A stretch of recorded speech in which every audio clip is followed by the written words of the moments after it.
Can I just get one thing out of the way first? I wasn't out here before. That was two other bald dudes. I didn't go back and change my Chatskin shirt. That was the two bald attorneys. I'm the honest guy.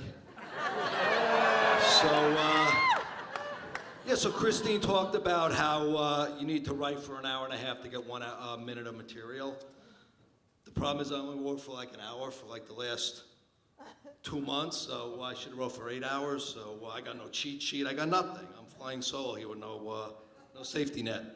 But, and it's not like I don't have the time because I don't work, so, and the problem is when you don't work and everyone else does, there's like not a lot of places you can go during the day and like lie to yourself that you're actually doing something with your life. So I usually wind up down at Starbucks because I can like fake it down there. I put, set up my like 15-inch MacBook Pro, and I'm hoping like people think I'm doing something important, but I'm really like looking at Facebook and handicapping horse races and downloading like 20% discount coupons for Banana Republic. And I basically sit around looking for people to annoy me that I can get in fights with. For example, like last week, I was walking into Starbucks and this guy held the door for me. And when I said thank you, he's like, "You got it, Chief." Now, I don't know about you, but when someone calls me Chief, it sounds like derogatory. And like not working and everything, my low self-esteem. I'm like, I gotta take this fucking guy down. But like only in my head because I'm too chicken, he might kick my ass if I say it to his face. So I'm thinking like, Chief? I'm like, how about you're a fucking douchebag? I'm like, you're 50 years old and you're bald and you got a ponytail. I'm like, do you really, like, you get dressed in the morning with your tie-dyed shirt and your baggy cargo shorts that you got from Bob's with your white tube socks pulled up and your New Balance sneakers that are like 2 sizes too big with Velcro straps that you got down at Walmart?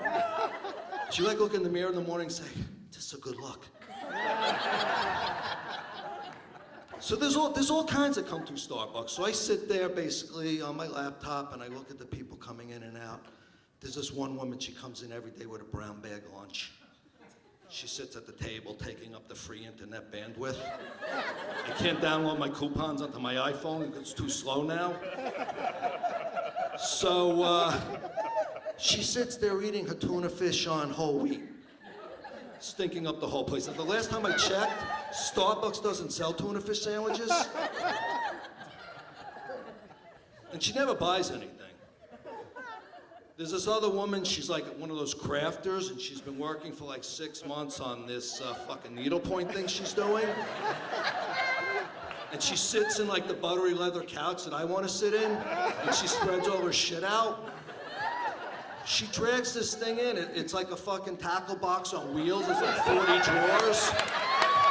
There's all like sequins and pins and shit.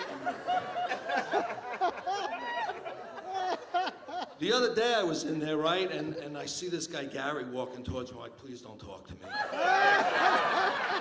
And he's like, hey, what's happening? It was like Friday, so I'm like, hey Gary, what are you doing tonight? He's like, I got a date. I got a date with a woman that I met on Plenty of Fish. For those of you that don't know what Plenty of Fish is, it's a free dating website with all bottom feeders.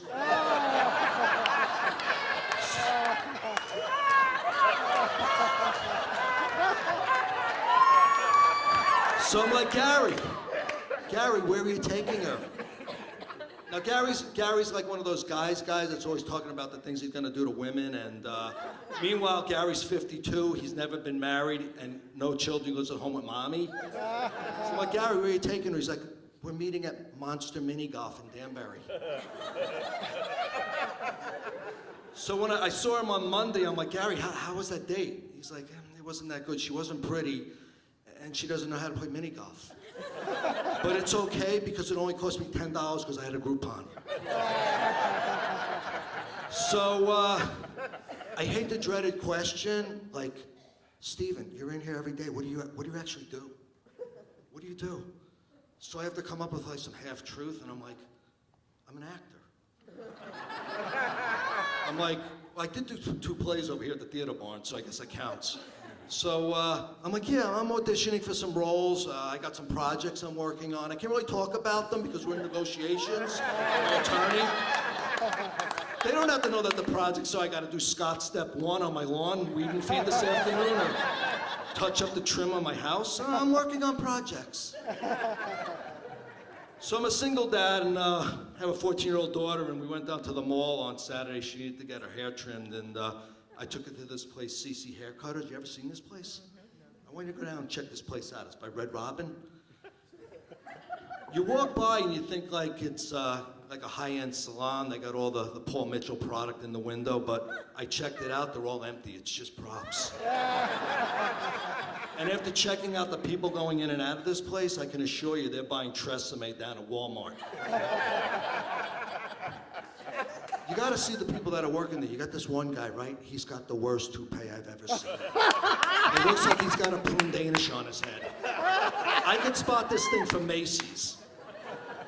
No, I mean, I should talk, but I know one thing. If I got a toupee, I'm gonna get the best one I possibly can. I'm gonna take out a second mortgage on my house. I'm gonna borrow against my 401k.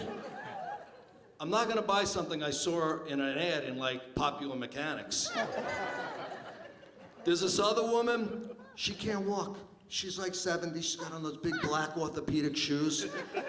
And she's a chain smoker, and she's like gray. And I know she's a chain smoker because I see her out by the dumpster by JCPenney. I'm like, I never had any idea this woman cut hair. I mean, if you're gonna cut hair for a living, shouldn't you be like stylish a little bit? And the guy that owns this dump, I was counting the people going in and out. I'm like, this guy's making like 25 grand a week here. And he's like behind this giant desk with like this flexible microphone, and he looks like the manager at Stop and Shop. He's like, Phil, your wash and set is here. Tammy, you've got the next walk-in.